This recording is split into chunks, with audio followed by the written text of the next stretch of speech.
L'éducation authentique, ça n'est qu'une étiquette. En tout cas, c'est surtout pas une éducation.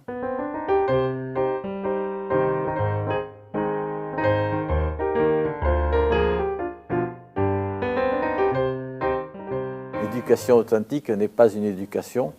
Et c'est pour ça que chaque fois que c'est possible, le mot éducation est entouré d'un guillemet simple, qui est un procédé de sémantique générale, qui signale que ce mot-là n'est pas utilisé dans son sens habituel. La première prémisse, c'est apprendre est inné. Je nais avec la capacité, avec l'aptitude d'apprendre, et le fait que c'est une aptitude et une capacité et que ce soit inné fait que je ne peux pas ne pas apprendre. C'est-à-dire que je n'apprends pas et donc je ne survis pas.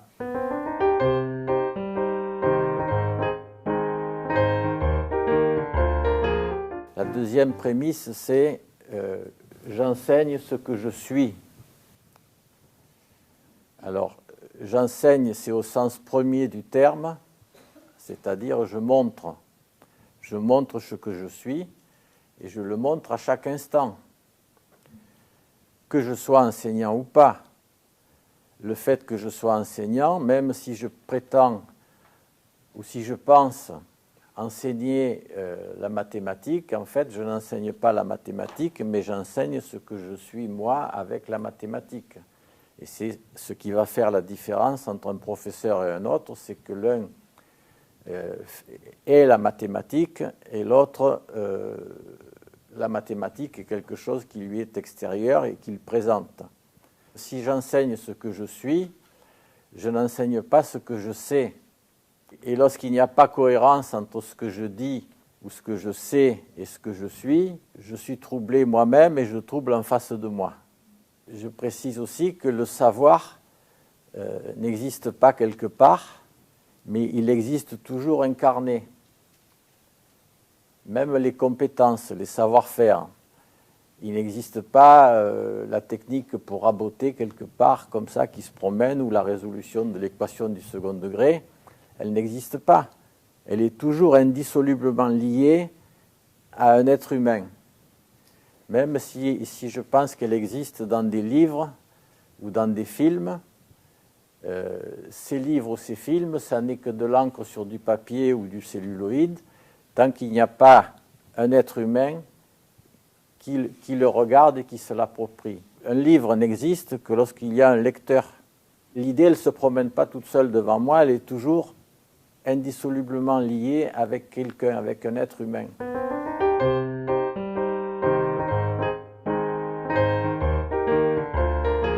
Troisième prémisse, ce qui est, est. C'est-à-dire que ce qui est fondamental et ce qui compte, c'est ce qui est.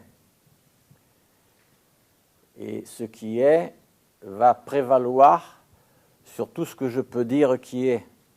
Parce que ce que je peux en dire est une réduction et en tout cas n'est pas du même ordre, du même registre de ce qui est. La carte n'est pas le territoire, ça me semble une image qui dit très bien ce que cette prémisse recouvre. Le territoire est, et puis la carte est une représentation de ce territoire. Et bien évidemment, il y a des cartes qui sont fausses, en ce sens qu'elles ne recouvrent pas, elles ne représentent pas fidèlement le territoire. Alors soit le territoire a changé, il y a une route qui n'existait pas et on l'a créée, ou à l'inverse, la route existait et puis elle a été barrée, enfin elle est tombée en désuétude. Ou alors c'est intentionnellement, à un moment donné, je crois que la Russie faisait volontairement des cartes fausses pour éviter que les ennemis sachent et puissent utiliser s'y tomber sur les cartes et puissent les utiliser. Bon, transférer ça au niveau, appeler cartes, appeler les mots, et à partir de là, on peut faire le même raisonnement à propos des mots. Le mot chien n'aboie pas. Le mot revolver ne tue pas. Tu es une conne, c'est pareil que le mot chien n'aboie pas, c'est du même ordre. Hein. Ça ne prend du sens que si moi je lui donne du sens. Hein. En tout cas, la carte n'est pas le territoire. Et ce qui prévaut ici, c'est ce qui est, et non pas ce que je dis qui est, ou ce que je pense qui est. Ensuite, si ce qui est, je peux être tout à fait tranquille pour que d'autres personnes voient ce qui est. Et je n'ai pas besoin de les convaincre, puisque c'est, et c'est là. Si c'est là, il n'y a pas de raison qu'ils ne le voient pas.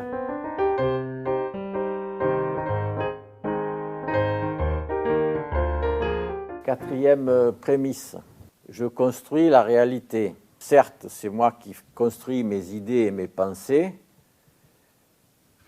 mais ce dont j'ai parfois moins conscience, c'est que je construis aussi mes perceptions. Ce que je vois n'est pas ce que je vois, mais ce que je construis à partir d'ondes lumineuses que je reçois. Les images que je reçois, jusqu'au fond de la rétine, c'est encore des images. Mais c'est déjà une image inversée, c'est-à-dire la tête en bas. Hein. Et or, je ne vois pas les gens avec la tête en bas. Et à partir de là, c'est fini, il n'y a plus d'image, il n'y a plus de photos quelque part dans le cerveau. C'est entièrement des constructions. Donc tout ce que je vois, je le perçois à partir de mes capteurs, les capteurs que sont mes sens, et ces sens sont très limités par rapport à tout ce que je sais qui existe. Et il m'est tout à fait possible, devant une même réalité, d'avoir des constructions différentes. Si c'est moi qui le construis, je suis responsable aussi de ce que je construis. Et évidemment, tel que je le construis, il est. Si je dis il est détestable, il est effectivement détestable. Il n'y a aucun doute là-dessus. C'est une vérité que je peux même prouver. Si je dis il est adorable, je peux aussi, c'est une vérité et je peux le prouver, il est adorable. Il se peut que ce soit d'ailleurs la même personne et au même moment. Je construis la réalité.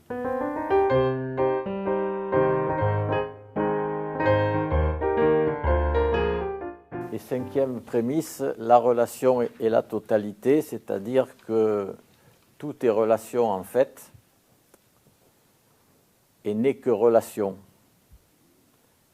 Que ce soit en moi ou que ce soit hors de moi, si tant est que je puisse définir ce qu'est le moi, tout n'est que relation.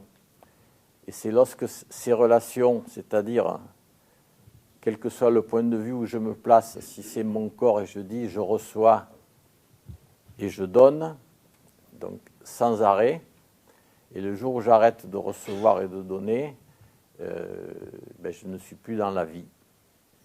Et je ne peux pas vivre sans relation, ne serait-ce que la plus élémentaire qui est la respiration.